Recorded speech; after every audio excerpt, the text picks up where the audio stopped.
What if I told you that one man, dressed like a nobody, silently exposed everything wrong with a system built on power and pride without ever raising his voice? This isn't just a story, it's a mirror, and once you see it, you can't unsee it. Before we dive in, don't forget to like, share this video, and subscribe to the channel.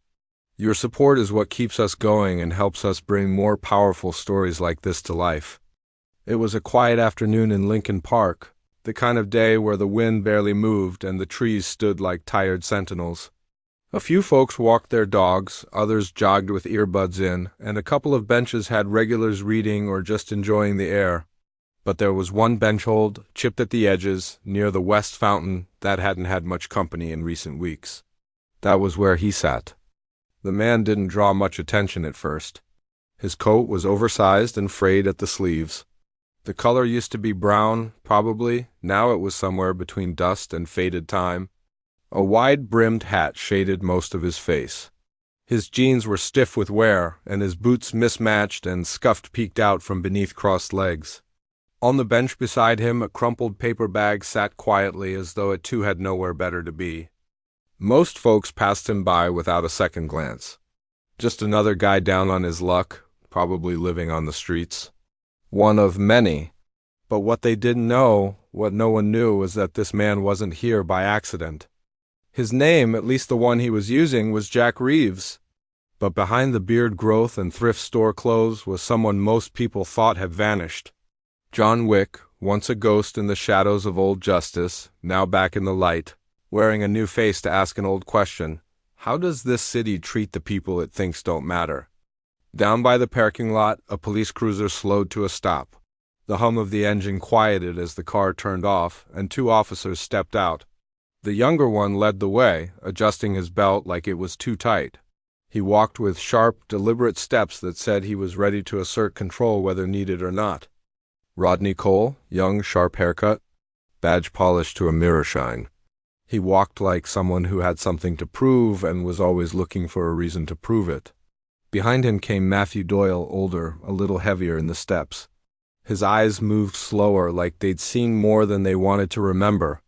He wasn't dragging his feet, but he wasn't in a rush either. Rodney glanced around the park before nodding toward the bench. "There he is again," he muttered. "Same guy as yesterday?" "Looks like it," Matthew replied, sipping from a coffee cup he'd brought along.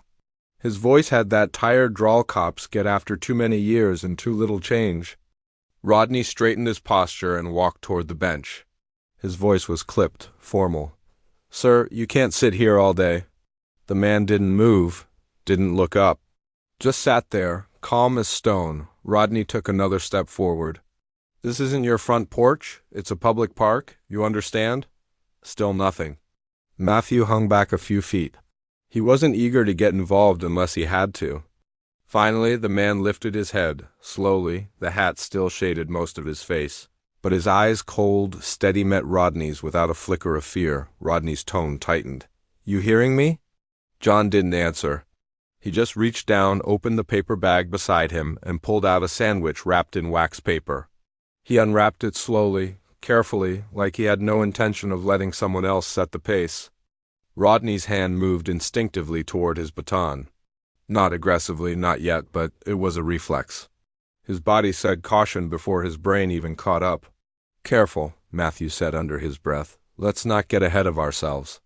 John took a bite of his sandwich, chewed, swallowed like the two men standing over him weren't even there. Rodney stepped closer. "Did you hear what I said? You planning to just sit here eating all day?" John finally spoke, voice low and even. "I'm not bothering anyone." Rodney raised an eyebrow. "Not the point. People come here to relax. They see someone like you, it puts them on edge." John looked up again. "Someone like me?" Rodney ignored the question. "What's your name?" "Carlos," John replied. "Carlos Ray Reeves." Matthew's eyes narrowed just slightly. The name rang a faint bell, but he couldn't place it. "Probably nothing." Still, he watched more closely now. Rodney smirked. "Carlos Ray Reeves. Sounds like a stage name. You an actor or something?" John said nothing. Rodney shifted on his feet, clearly annoyed by the silence. "All right, let's see some ID." Without a word, John pulled an old wallet from the inside of his coat. The leather was worn soft at the corners. He handed it over. Rodney flipped it open and studied it like he was waiting for it to reveal a secret. The photo was clean-cut, sharp. The man sitting on the bench looked nothing like the man in the picture, at least not at first glance. Rodney held it up toward Matthew. "Does this look legit to you?" Matthew gave a noncommittal grunt. "Could be. Could be 10 years old." Rodney handed it back with a flick of his fingers. "You got somewhere to be, Carlos?" John's tone didn't change. "I told you I'm just eating lunch." Rodney's jaw tightened. "You know, guys like you make this place look bad. You scare off families, tourists." Matthew folded his arms. "He's not doing anything illegal." Rodney shot him a look but didn't argue, not out loud anyway. A moment passed. The air felt still but heavy. John finished his bite, wrapped up the rest of the sandwich, and placed it back in the bag. Then he asked, "Am I free to go?" Matthew answered first, "You're not under arrest." Rodney didn't look pleased with that, but he didn't contradict it either. John stood slowly, gathering his bag. As he rose, it became clear he wasn't just tall. He carried himself with something hard to explain, not arrogance, not fear, something settled. Like a man who'd already lived through worse and didn't need to prove it. He tipped the brim of his hat slightly. "Have a good afternoon, officers." And with that, he walked away. Calm, unhurried. Rodney watched him go. His fingers twitched again like they couldn't decide whether to grip the baton or let it go. "You see the way he looked at me?" he muttered. Matthew didn't respond. Rodney added, "Guy thinks he's better than us." Matthew sighed, tossed his empty coffee cup in a nearby bin, and said the only thing he could think of in that moment, "Maybe he is." By the time the afternoon sun began sliding west, the shade near the fountain had stretched long enough to reach the base of John's bench. He hadn't moved much since morning, just enough to shift his weight now and then or adjust the brim of his hat. The half-eaten sandwich from earlier rested neatly inside the crumpled paper bag at his side, untouched for the past hour. From a distance he looked entirely at ease. But his mind wasn't. Every word, every glance, every silence from earlier was still playing back. Frame by frame, like he was studying a chessboard. It wasn't paranoia, it was preparation. The low growl of a police engine made its way back into the air. Same cruiser. Same 2 officers. This time, Rodney Cole didn't hesitate. He stepped out with something different in his posture, not duty, but something personal, like pride had been bruised and now it needed patching. He approached faster than he had before, leaving Matthew trailing behind with a slower, almost hesitant gait. Before John could say a word, Rodney was already talking. "Let's try this again. Name?" John didn't rush. He wiped his hands on his jeans, then looked up slowly, meeting Rodney's stare with a calm that only made the officer's blood simmer hotter. "I already told you." "Carlos Ray Reeves." Rodney's voice carried a new edge this time, one that didn't try to hide its skepticism. He held out a hand. "Let me see that ID." John reached into his coat pocket, pulled out the same old leather wallet, and placed it gently in Rodney's waiting hand. The officer opened it with a snap, stared at the worn card inside. "Carlos Ray Reeves," he read aloud, then tilted the ID toward the sunlight. "You got a cowboy name and a face that doesn't match this photo." He lowered the wallet, narrowing his eyes. "What are you? Some kind of drifter with a fake ID and a clever attitude?" John remained silent, eyes steady. He took no offense, didn't flinch, didn't explain. That silence, it was louder than any argument. Matthew, who had just caught up, stepped in slightly, his brows drawing together. "Rod, he's not doing anything, just sitting there." Rodney waved him off. "He's got an answer for everything by not answering." "That's a type, Matt. Guys who don't say much usually have something they don't want found." Matthew didn't reply, but he didn't back up either. He stayed there watching both men. Rodney leaned in closer, lowering his voice so only John and Matthew could hear. "We could make this real uncomfortable for you. Lot of ways a day can turn sideways, you know." Before John could say anything, the sound of soft footsteps interrupted. A woman, maybe in her mid-50s, with a gray terrier on a short leash, stood a few feet away. Her face wore a puzzled look, her brows tight. "Is everything okay here?" she asked. He's just sitting there. Rodney turned, straightened, and said quickly, "Ma'am, please move along. This is a police matter." She didn't budge. "Looks to me like he's having lunch. You gonna start questioning everyone with a sandwich now?" Rodney opened his mouth to speak, but John cut in gently, not toward the woman, but to him. "She's right, I'm not bothering anyone." Rodney's face tensed, lips pulling tight, but it wasn't anger, not exactly. It was something deeper.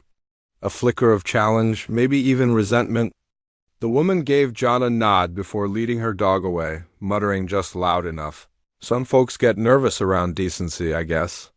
Matthew exhaled quietly through his nose like a balloon deflating slowly. Rodney handed the wallet back, fingers stiff. "You can sit here for now, but I'll be keeping an eye on you." John nodded once. "That's fair." As they turned to leave, Rodney spoke again, softer, like to himself, but loud enough to be heard.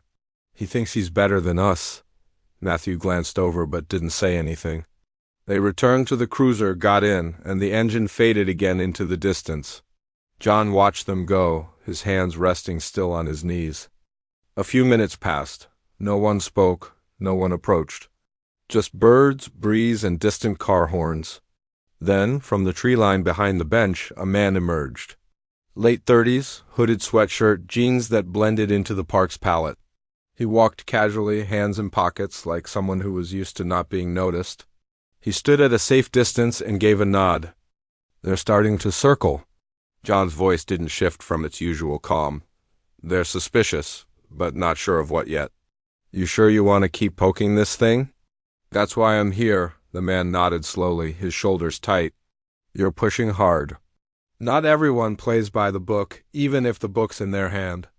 John finally looked at him. "I'm not waiting for rules. I'm watching for reactions." From inside his coat, just beneath the lapel, John reached in and adjusted a small, nearly invisible device. A glimmer of glass caught the sun for just a second, a camera lens, no larger than a button. Tucked discreetly, but it had been on the whole time. The man noticed the movement and exhaled.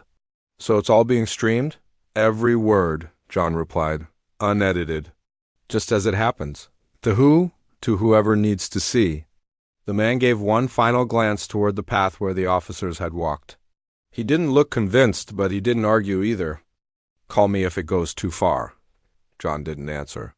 He simply nodded once, then leaned back again on the bench. The man melted back into the trees the same way he came, leaving John alone with the rustle of branches overhead. As the sun crept lower, its light stretched longer shadows across the sidewalk. John sat still, elbows resting on his thighs, eyes half-lidded. From a distance, it would seem like he was just another weary man trying to disappear into the fabric of the city, but in reality, he was doing the opposite. He was becoming impossible to ignore. By mid-morning, Lincoln Park had started to fill with the soft sounds of ordinary life kids shouting across the playground, an elderly couple walking their poodle in slow, careful steps, and the occasional jogger keeping pace with quiet earbuds in. The air was warmer than the day before, a little sticky, but the shade under the oaks gave enough comfort to stay a while. And John Wick, still going by the name Carlos Ray Reeves, was already there, seated at the same bench as if he'd never left. His coat was buttoned despite the heat, his posture steady, hands resting lightly on his knees. Beside him, the familiar brown bag sat untouched. He didn't check his watch. He didn't glance over his shoulder. He just sat, present, unmoving. And that silence, intentional, controlled, was starting to draw attention again. A group of teenagers on bikes wheeled around the gravel path near the edge of the park. 4 of them, maybe 5. Laughing loud, calling out to each other like they owned the place. They weren't bad kids, not exactly, just bored. Looking for something interesting to break the routine. One of them, a lanky boy in a Chicago Bulls hoodie, slowed as they passed the bench. He nudged his friend and pointed. "Check out this guy. Looks like he rode into town in '78 and never left." The others turned their bikes, gathering in a loose half-circle. One of them pulled out a phone, already recording. "What's up, cowboy? Lose your horse?" The kid called out with a grin. The laughter that followed was sharp, thin with teenage bravado. John didn't move.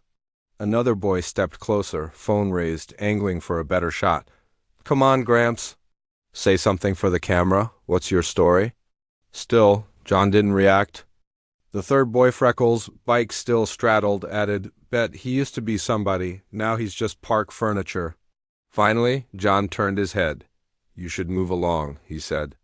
"This isn't a place for games." His voice wasn't loud, but it carried. Calm, steady, as if it had weight that didn't come from volume. The laughter faded. The boy with the phone lowered it just slightly. Something about the way John had said it, something in his eyes, made the joke feel smaller, less funny. There was a moment where it might have ended there.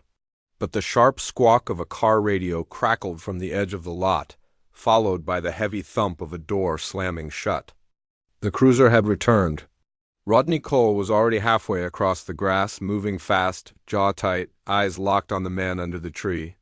Matthew Doyle followed a few steps behind, hands in his jacket pockets, shoulders heavier than yesterday. Rodney didn't waste breath on pleasantries. "Back again," he said, stopping in front of the bench. "Couldn't find another park to loiter in?" John leaned back slightly, adjusting the angle of his hat just enough to meet Rodney's stare. "Did they pass a law against sitting?" Rodney's nostrils flared. His hand tapped against the top of his duty belt, a rhythm that said he was waiting for a reason. "Any reason?" "You got a habit of showing up in the same place, same time," he said.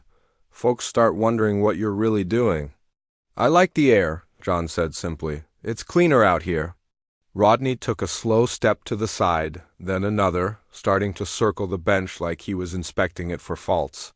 "What's in the bag?" he asked. John didn't hesitate. He picked up the crumpled paper bag and handed it over without a word. Rodney opened it with both hands, almost expecting something to jump out. But inside there was nothing more than what he'd probably seen a dozen times already: half a sandwich. A bruised apple, a bottle of water, ... He sneered. "That's it? That's all you've got?" John gave a quiet nod. "I pack light." Rodney closed the bag with one hand and set it roughly on the bench beside John, his patience starting to unravel. "You're hiding something. I can feel it." John's voice didn't rise, but it was sharp in its calmness. "If you're looking for trouble, I'm not the man you'll find it with." That stopped Rodney, but only for a second. His eyes narrowed, his lips pressed into a thin line. He took a step forward. "You think you're clever, huh? Sitting here day after day like you're untouchable." John didn't answer. He didn't have to. Rodney's breath came faster now, chest rising and falling. He wasn't just reacting to a man on a bench, he was reacting to something he couldn't name, a challenge that wasn't spoken, but felt. Matthew stood nearby, arms crossed. He was watching this closely, the way one watches a pot begin to boil over. He didn't like where this was going. "Rod," he said quietly, "he's not breaking any laws." Rodney didn't look at him, not yet. John leaned forward just slightly, elbows on his knees. "You seem angry," he said, almost reflective, "but not at me." Rodney's jaw tensed. He turned to Matthew. "You don't see it? Look at him. He's playing us." Matthew replied, low and deliberate, "No, he's not. He's sitting." The teenagers had drifted back to their bikes, now watching from a distance. The kid with the phone still had it in his hand, but it was no longer pointed at John. It was pointed at Rodney, Rodney noticed. His posture changed. He took a step back, breathing through his nose like he was trying to pull himself out of a hole he hadn't meant to dig. John stood up. The sudden shift in height reminded everyone just how tall he was, not in a threatening way, just a fact. His presence filled more space when he stood, that was all. He picked up the paper bag, folded it neatly, and tucked it under his arm. "I'll be here tomorrow," he said. "Same time, probably." Rodney stared, chest heaving, but he said nothing. John gave him a slow nod and walked away, unhurried. Matthew watched him go, then looked back at his partner. Rodney's hands had curled into fists at his sides, white-knuckled. "He thinks he's better than us," he said under his breath. Matthew didn't reply. The sound of bike tires crunching gravel filled the silence behind them, and the bench quiet again stood waiting.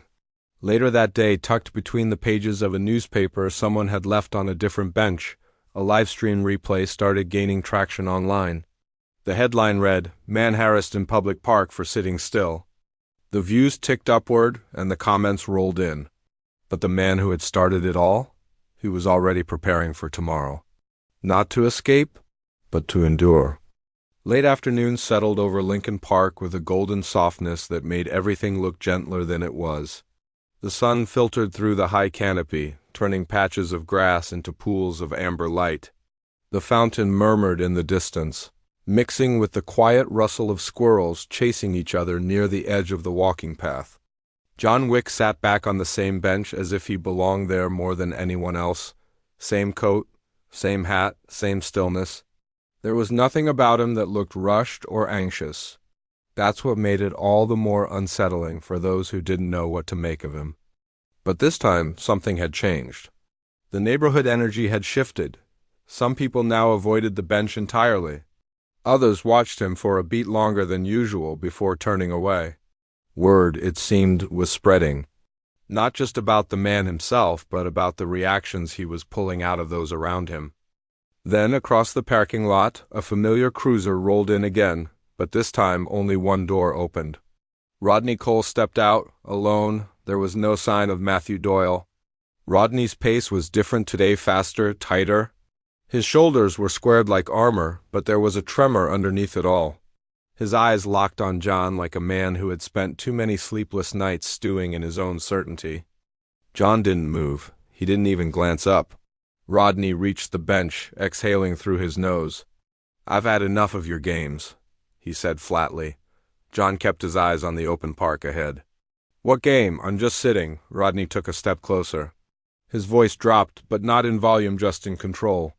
"You walk around like nothing touches you, like you're above it all. But I know better." John finally turned his head, slow and measured. "I've answered your questions. I've shown you my ID. I've followed every word you've barked at me, and still, here we are." Rodney's hand hovered near the baton on his belt. Not gripping it yet, but close enough to send a message. "You act like you've got nothing to hide," he said. "That makes you dangerous." John leaned forward, elbows resting loosely on his knees. He spoke without malice, but every syllable landed heavy.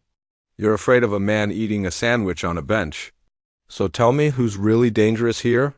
Rodney's breathing quickened.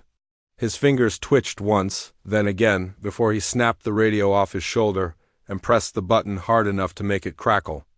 "This is Officer Cole, Unit 12, requesting a record check. Name is Carlos Ray Reeves, ID provided earlier." There was a beat of static. Then a woman's voice came through the channel, clear, clinical. "Unit 12, no records found." "Repeat, no matches for Carlos Ray Reeves?" Rodney froze. He stared at the radio like it had betrayed him. "What?" he said, more to himself than to anyone else. John didn't smile. He didn't gloat. He just stood, slow and calm.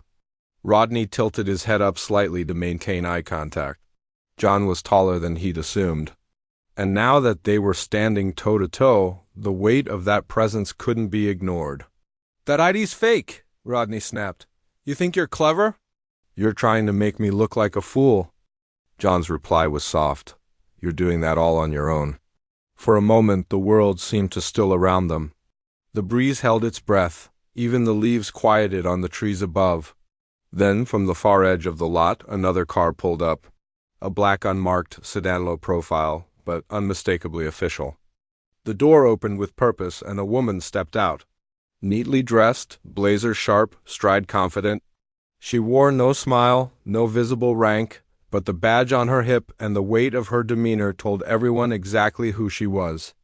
Captain Linda Graves, Internal Affairs. She walked straight toward them with a pace that didn't waver, even as the tension thickened. Her gaze moved between the two men, registering the subtle body language, Rodney's clenched jaw, John's unflinching stillness. She stopped just short of the bench. "Officer Cole," she said, firm but without shouting. "Step back." Rodney didn't move. His fingers curled tighter around the radio. "He gave me a fake ID." Graves' voice didn't change. "I said step back." Reluctantly, Rodney took 2 stiff steps away.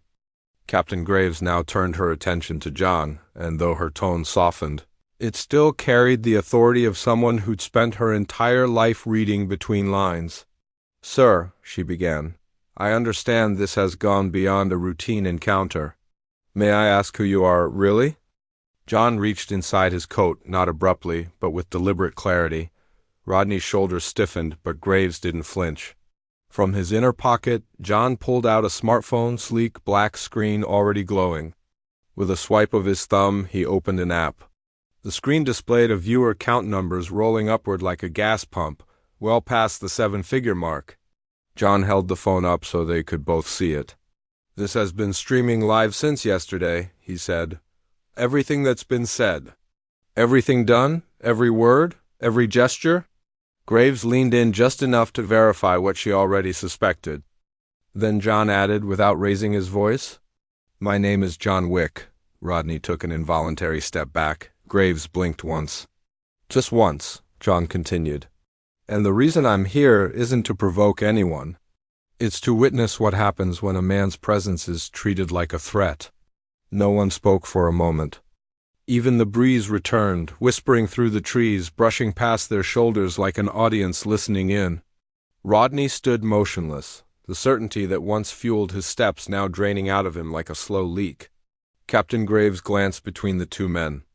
She exhaled softly through her nose and spoke again, this time not as an investigator, but as someone acknowledging a shift in weight. "Mr. Wick, I'd like to request a private conversation when you're ready." John nodded slightly. Graves turned to Rodney. "We'll talk later." And just like that, the balance of the scene tilted. The man on the bench was no longer a suspect. He was the one holding the mirror. And the city, along with the world, was finally beginning to look. The air in Lincoln Park had thickened, not with heat but with tension. The wind had slowed, and so had the conversations, turning into murmurs as more people gathered. Phones were lifted high, not just by teenagers, but by adults in business suits, joggers still catching their breath, and even a mother holding her child. The moment had outgrown the park. It was no longer about a man on a bench. It was about everything that bench had come to represent. Captain Linda Graves stood in the middle of it all, her expression locked somewhere between control and conflict. She'd seen messy before. She'd walked into high-stakes internal investigations and hearings where reputations dissolved in real time. But nothing quite like this. Not out here in public. Not with a million silent witnesses tuning in from every corner of the country. Rodney Cole stood just to her right, his mouth drawn in a tight line, eyes flicking back and forth between Graves and John Wick. His face had gone pale, but the red still bloomed across his neck and cheeks, a burn that came not from sun, but from humiliation. "This is entrapment," Rodney snapped suddenly, loud enough to pierce the hush. "You tricked me. You came in here to make me look like a villain." John remained where he was. He didn't step forward or raise his voice. He just looked Rodney in the eye and said calmly, "I didn't trick anyone. I didn't give orders. I didn't push or provoke. I sat down and you showed the world who you are." That reply didn't come with venom. It came with clarity. And somehow that made it worse. Across the green, phones buzzed with notifications as the live stream continued. Comments scrolled by so fast they blurred, but the tone was unmistakable. "This is how they treat people who sit still. No ID, no threat, just a guy on a bench and look at them." John Wick didn't expose the system, he just gave it a stage. Graves noticed. She didn't need to scroll to feel the pressure. It was in the way the crowd had shifted, less passive, more focused. They weren't just watching anymore, they were expecting action. She turned her head slightly as a voice approached from behind. "Captain," said a low voice. It was Officer Matthew Doyle. He looked older than he had 2 hours ago. Not in years, but in weight. He stopped beside her, phone still in hand, screen dark. His jaw was set, but his eyes flickered with something else, shame, maybe, regret. "I saw the footage," he said quietly. "A buddy sent it to me just now." Graves didn't respond. She waited.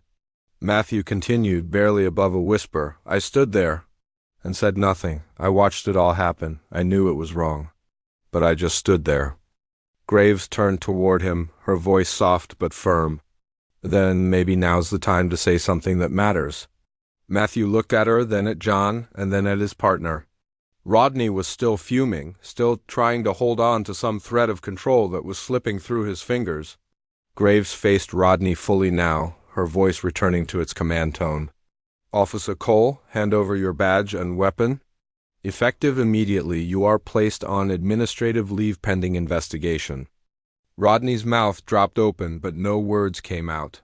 Just disbelief. He took a step back as if physically trying to distance himself from the moment. "You can't be serious," he muttered.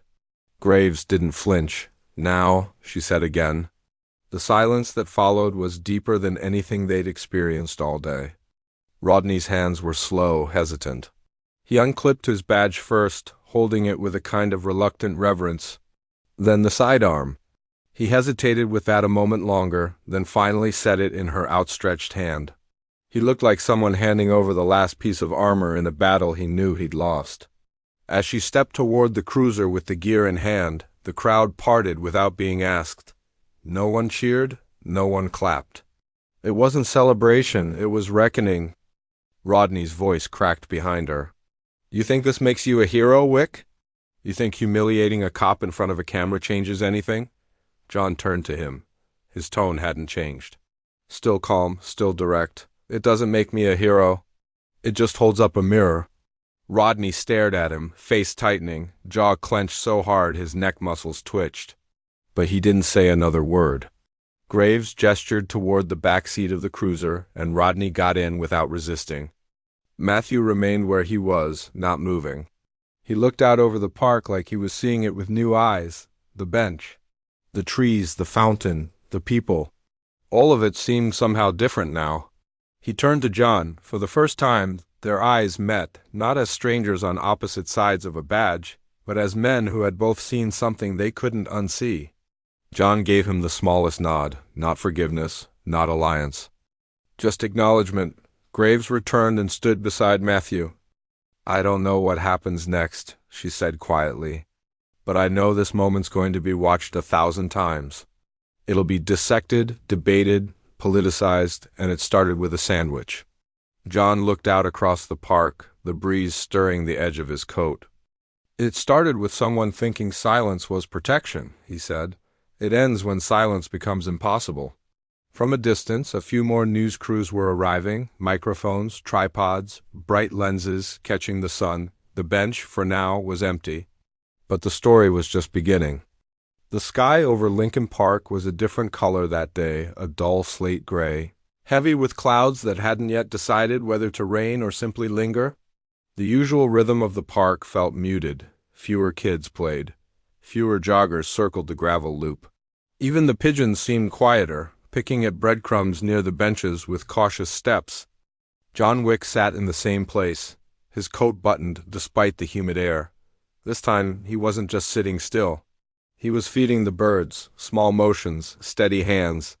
The kind of act so gentle it could only irritate someone already burning inside. Rodney Cole stood across the walkway, in plain clothes now, an old hooded sweatshirt, jeans that hung heavier than they used to. His stance was rigid, his face half-shadowed by the brim of a ball cap pulled low. But the people who walked past him saw the tension in his body, the way his arms hung stiff at his sides, the way his fist clenched, then unclenched, then clenched again. He didn't walk toward John right away. He watched first. Watched as John tossed another piece of bread to a bird with a limp wing. Watched as a toddler nearby laughed, oblivious to the history sitting 10 feet from him. Finally, Rodney stepped forward. No badge, no belt, no partner. Just a man walking with the weight of disgrace pulling at his every step. He stopped a foot from the bench. "You ruined my life," he said, not a shout. Just flat and dry like dust. John didn't look at him right away. He tossed another crumb, waited until the birds scattered, and only then turned his head. "No," he said. "You revealed it." Rodney's mouth twitched, his eyes narrowed. There was no camera in sight, no crowd, not yet. Just this man who had stripped him bare without ever raising his voice. "You don't know what it's like?" Rodney growled. "To be second-guessed, disrespected, to have people question every move you make?" John stood slowly, smoothing his coat as he rose. He wasn't trying to intimidate, he didn't need to. "Everyone gets questioned," he replied. What matters is how you respond to it. Rodney took a step closer. His voice cracked with something between fury and grief. You think you're better than me? No, John said. But I think you forgot what that badge meant. You wore it like armor, but you used it like a weapon. That hit, Rodney's mouth opened, but no words came. He reached out, not quite a punch, not quite a shove, just a surge of motion driven by the urge to reclaim something. Before his hand could land, another figure intervened, Matthew Doyle. He stepped in from the edge of the walkway, where he'd been watching for several minutes. His arm came up instinctively, pushing Rodney back just enough to stop the confrontation from going physical. Enough, Rod, Matthew said firmly. Rodney blinked. His shoulders dropped an inch, his breath hitching. The presence of his former partner did something John's calm hadn't. It reminded him of who he used to be. A few people nearby had started watching. No phones up yet, but the shift in attention was palpable. You were my partner, Matthew said, voice steady but laced with something personal. I stood beside you for 5 years. I trusted you with my life. And now I'm standing here watching you try to take a swing at a man feeding birds. Rodney's face twisted, not with rage this time, but with humiliation. You don't get it, he muttered. You don't get what it's like to lose everything. Matthew didn't blink. No, but I know what it's like to lose respect for someone I once looked up to. Rodney's shoulders tensed again, but he didn't lunge. He didn't argue. He turned, and he walked away. No one clapped. No one shouted? They just watched as a man disappeared into the trees with nothing but silence trailing behind him. Matthew turned to John. I should have spoken up, he said. Back then I should have stopped him sooner, John nodded once. Then speak up now, he said. Not just here, speak where it counts. That night, the local news carried a story no one had expected. Matthew Doyle sat in front of a backdrop that looked borrowed from a school assembly. Plain blue curtain, cheap metal chair. But his words were clear. I failed to act, he said. I saw something wrong and I stayed quiet. That silence cost more than I realized. And I'm not proud of that. But I hope starting now, I can help build a culture where doing the right thing isn't the exception, it's the rule. The broadcast ran for less than 4 minutes, but within hours it had spread far beyond the city. National outlets picked it up, advocacy groups shared it. Officers in small-town departments started passing it around. It wasn't perfect, but it was a beginning. And John? He didn't comment. He didn't post a response or schedule an interview. He just returned to the bench the next day, feeding the birds. Watching, waiting. Because the bench wasn't a symbol of protest anymore. It had become a place where reflection started, where silence could be broken, and where truth once finally spoken had a chance to reshape the system from the inside out. The morning breeze rolled gently through Lincoln Park, curling through the trees, scattering golden leaves across the walkways. The city was waking up, but something in the air felt different. Not just because of the cooler air or the shifting sun, but because of the bench, that bench. It looked the same worn wooden slats, one leg slightly crooked, metal armrests dulled from years of rain and sun. But it wasn't the same, not to the people who passed it now, not to the jogger who slowed her stride to place a white flower on its seat, or the elderly man who paused just long enough to tuck a note beneath a smooth stone beside it. The note simply read, "You matter. Thank you for standing your ground." John Wick walked toward the bench, not as a shadow, not in disguise. His familiar coat had been cleaned and pressed. The weathered cowboy hat was gone, replaced by nothing. He let his face be seen now, walking openly through the soft crowd that had quietly gathered, not fans, not spectators, but citizens who had seen something real. He nodded to no one in particular, offering a faint smile when someone made eye contact. There were no cameras chasing him, no microphones thrust into his face. Just people watching, reflecting. A few steps away, a temporary podium had been set up on the edge of the lawn. Captain Linda Graves stood at the microphone, her hands resting lightly on the sides, her expression serious but steady. Behind her, a small banner read, "Lincoln Park Community Initiative," a quiet nod to the moment that had started it all. "This department will be undergoing a full review," she began, her voice carried clearly over the modest speaker system. "Not just of what happened here, but of how we interact with the people we serve. This is a wake-up call not just for our officers but for policing nationwide? A soft murmur of approval spread through the crowd, nothing wild, no cheers. Just a shared agreement that something long overdue was finally being said aloud. In the days following the incident, ripples had begun spreading across the city. Civic groups gathered in community centers and church halls, inviting neighbors, officers, activists, anyone willing to talk. These weren't shouting matches, they were conversations, honest, messy, and necessary. Youth organizers had chosen the bench as a meeting place. They didn't block traffic or chant slogans. They just sat, talked, brought coffee, shared stories. Some of them had never spoken to a police officer outside of a confrontation before. That was changing. The media shifted too. What started as a viral video and a headline had evolved into deeper reporting, examinations of bias, systemic gaps, training standards. Not everyone agreed on the solutions, but people were finally talking about the right problems. At the heart of this change was a quiet but unmistakable transformation in Officer Matthew Doyle.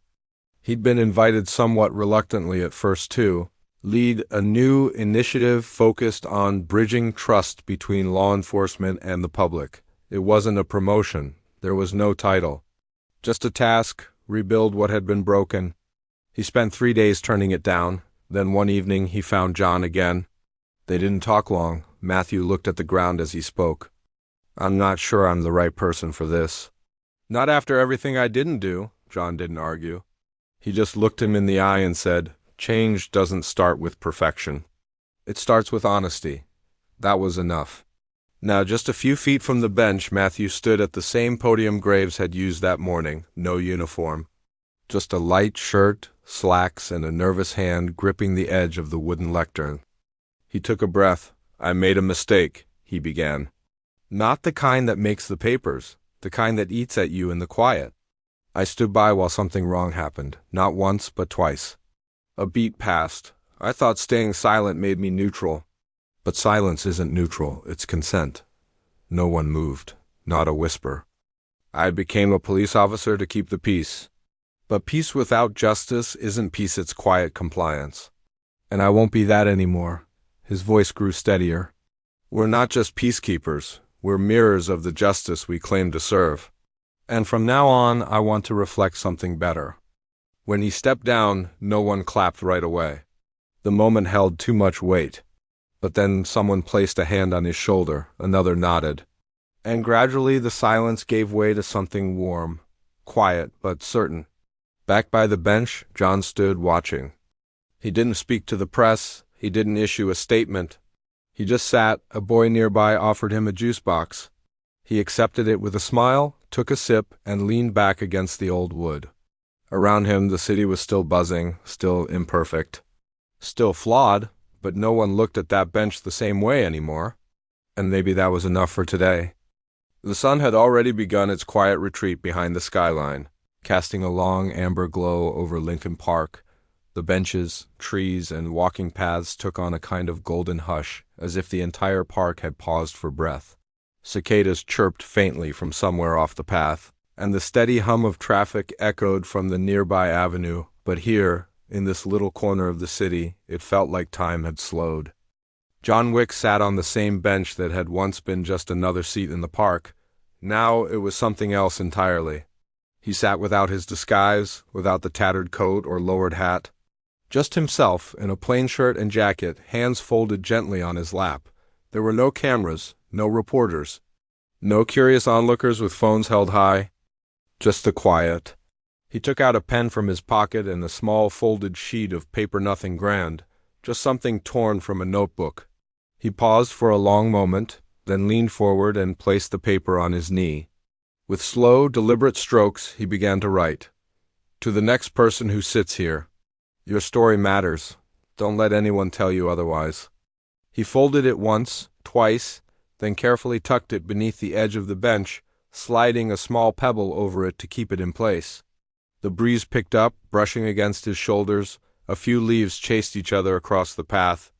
After a few minutes, a young man with a backpack approached. Maybe early 20s. He looked like a college student, tired eyes, earbuds dangling around his neck, a notebook jutting from the zipper of his bag. He hesitated for a moment, then sat down beside John without saying a word. They sat like that for a while, not speaking, just existing side by side. Eventually, the young man broke the silence, his voice tentative. "Were you the guy who, the live stream?" John didn't look at him.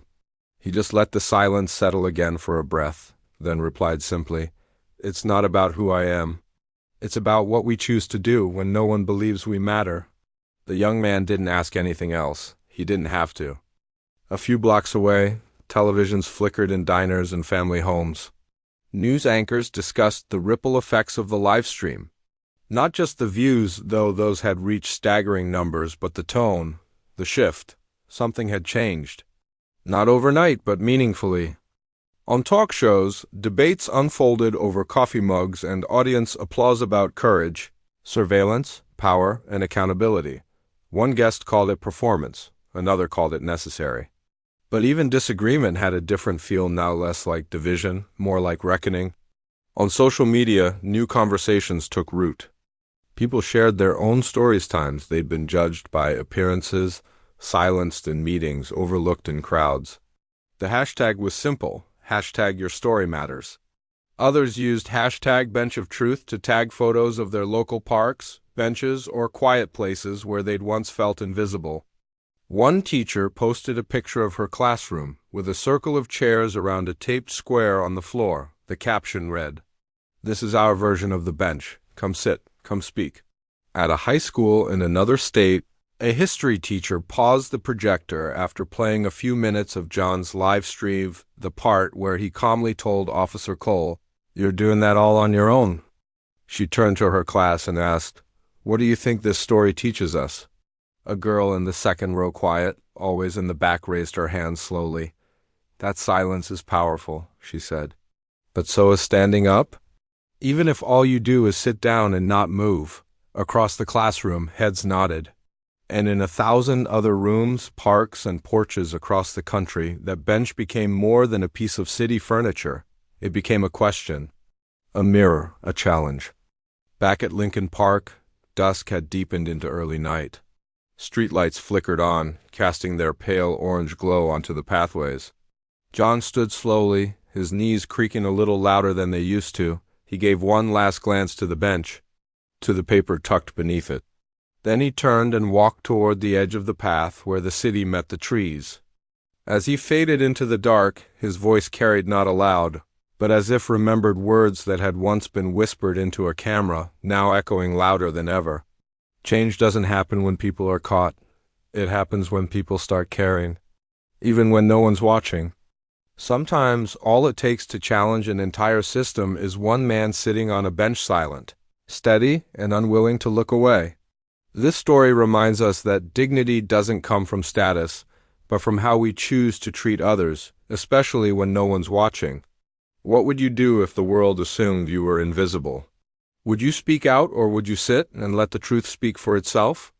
Let us know your thoughts in the comments below, because your voice matters too. And if stories like this move you, challenge you, or make you think, don't forget to subscribe to Covert Truth so you don't miss the next one. We'll be here uncovering what most choose to ignore.